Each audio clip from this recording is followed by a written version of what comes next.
Broadcasting live from SETI Alpha 6 in the Andromeda Galaxy, this is Mr. C. Well, happy Wednesday to you, aka happy downhill day. Hey, a reminder about a couple of things. Number one, a possible PQ. That would be a pop quiz, still this week. Well, it's Wednesday today. Are you going to give it today, Mr. C? No. So, what are the possibilities? So, triple R, triple R, triple R. Now, you know about homework tonight, right? No, I don't, Mr. C. What is the homework tonight on this Wednesday night? No homework. So, is that okay with you? I mean, thumbs up out there. I mean, if everybody goes thumbs up, I'll assign. I can figure out some homework right off the top of my head. What? Yeah. No. Okay. No homework? All right. That's what I kind of thought you'd say. I saw all those thumbs. I saw them. So, down. Hey, a reminder about the observations that are on the table for points. You've got the planet pairs. You've got the awesome, incredibly bright Venus. And this is morning now, early morning, 5:30 a.m.-ish. Takes a bit of a sacrifice on your parents' behalf. Remember, you've got to get their permission. You just can't go outside any old time and look at these things. Parents' permission. Venus, high in the eastern sky, 5:30-ish. And then Mars, way over here, high in the west. So orangish Mars and extremely bright and beautiful Venus. So, and then in the evening you've got Jupiter, Saturn, the pair that are getting closer and closer on their way to that December 21st conjunction, closest since during the Renaissance, I think during 1665. So really, really cool. So we'll keep looking at Jupiter and Saturn. In fact, tonight I am going out and again looking at Jupiter to see how many Galilean moons I can see. The last time I looked, about a week ago, I saw one, but very, very clearly, thanks to the guest that I've brought along today. Wait a minute, you brought a guest? Are you going to interview the guest? I don't think so. I don't think I will. But I'm going to show you the guest and talk about the guest. So the pairs, Jupiter, Saturn, and then you've got Jupiter and the Galilean moons to look for with your telescope, if you've got one. So remember, it's the brightest object high in the south in the evening these days, or with your binoculars. Now you've got to hold them steady and pull the eye cups up against your bones that surround your eyeballs. Not too hard though. You don't want to poke yourself in the eye, but support it very strongly, resting your elbows on some object as you look at Jupiter. And good luck on a Galilean moon or two. Now, I'm really excited about the Galilean moons in today's lesson. Why is that? I'm not telling you. You'll have to just pay attention in a little bit. We've got a little less haze than we've had. I think it's going to be a little clearer, not as much California fire smoke. So have a look.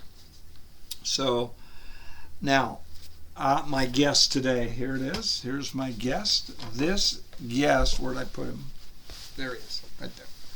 This guest, other pocket. So, do you really have it? I do, there it is. I feel it, right there. Yeah. This guest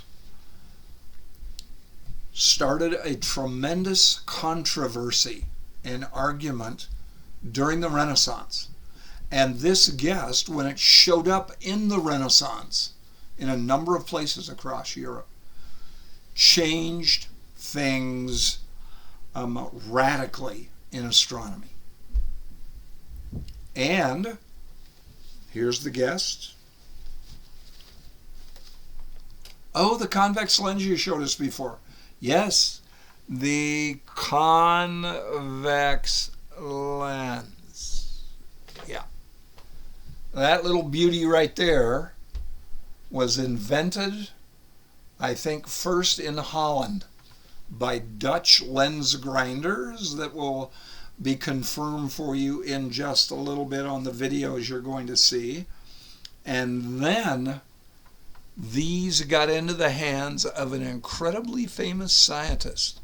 And he took it and he used it to invent something that radically changed our thinking in astronomy and basically in science, and really caused an explosion of ideas in the Renaissance.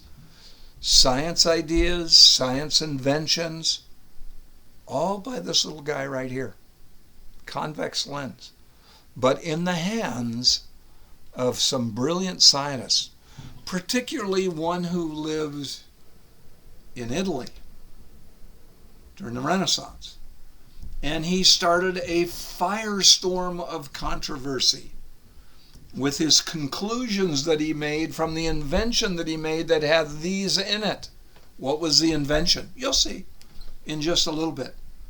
And what did he think? What did he hypothesize? You'll see. But in the end, his hypothesis cost him his freedom. He actually ended up being tried because of his hypothesis.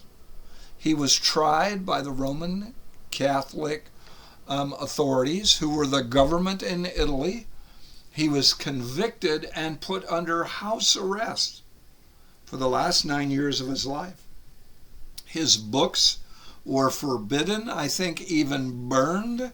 His ideas, he had a heretical idea that was deemed heresy by the court that decided against him, that convicted him. What was he convicted of? Heresy.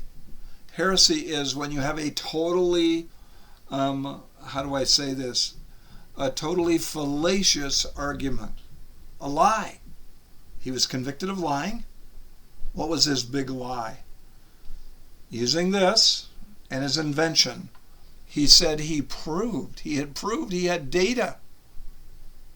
He had data to prove that the Earth was not the center of the solar system. Because up until that time, in 1610, I think, it was just assumed by all scientists everywhere in Europe that the Earth was the center of the solar system. Using this and his invention, he said, no, it's not. And some of the things that you're looking at, he said, they prove that the sun actually is the center of the solar system and not the Earth. Well, many of you are going, you're rolling your eyes and going, well, we know that. I know, but they didn't then. And there wasn't data to prove that the Earth wasn't the center of the solar system and that the sun was. He proved it and was convicted for it and then put under house arrest on a white sheet. It's been provided for you. I want you to put, use your journals. Journals open, a journal page, and your title is Galileo. Galileo. Galileo.